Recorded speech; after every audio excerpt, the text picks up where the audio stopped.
আজিৰ ৰেচিপিটো হৈছে মগু দালিৰ হালোৱা। মগু দালিৰ হালোৱা বনাবৰ কাৰণে প্ৰথমে 1 কাপ মগু দাইল লৈছোঁ। এতিয়া তাত পানী দি 3-4 ঘণ্টামানৰ কাৰণে ৰাখি থৈছোঁ যাতে মগুখিনি অলপমান কোমল হয়। মগুখিনি এনেদৰে 4 ঘণ্টাৰ পাছত পানীৰ পৰা টুকি থলোঁ।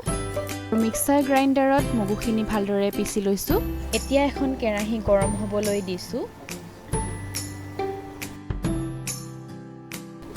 এতিয়া তাত 3 চামুচ ঘিউ দিছোঁ।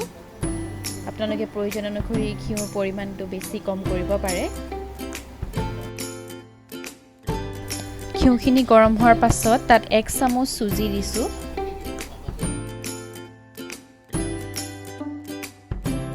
আৰু এয়া 1 চামুচ বেচন দিছোঁ। গোটেইখিনি ভালদৰে মিক্স কৰি ল'ব লাগে।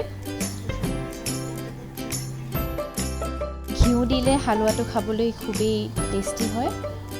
এতিয়া মিক্সিত পিচি লোৱা গোটেইখিনি মগু দি দিছোঁ আৰু মগুখিনি অলপমান ৰঙচুৱা বৰ্ণ নোহোৱালৈকে ভাজি থাকিব লাগে ঘিউতে।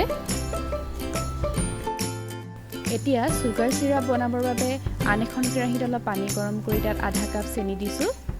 লগতে 4-5 ডাল কেশৰ দিছোঁ যাতে ফ্লেভাৰটো ধুনীয়া আহে, লগতে অলপ কালাৰো হয়।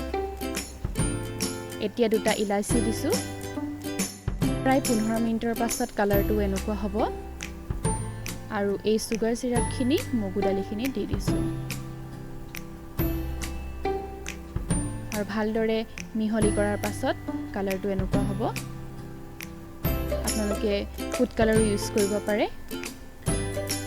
আৰু এতিয়া ওপৰত কেইটামান কাজু দি সজাই দিছোঁ। কাজুৰ সলনি পিস্তা বাদামো দিব পাৰে।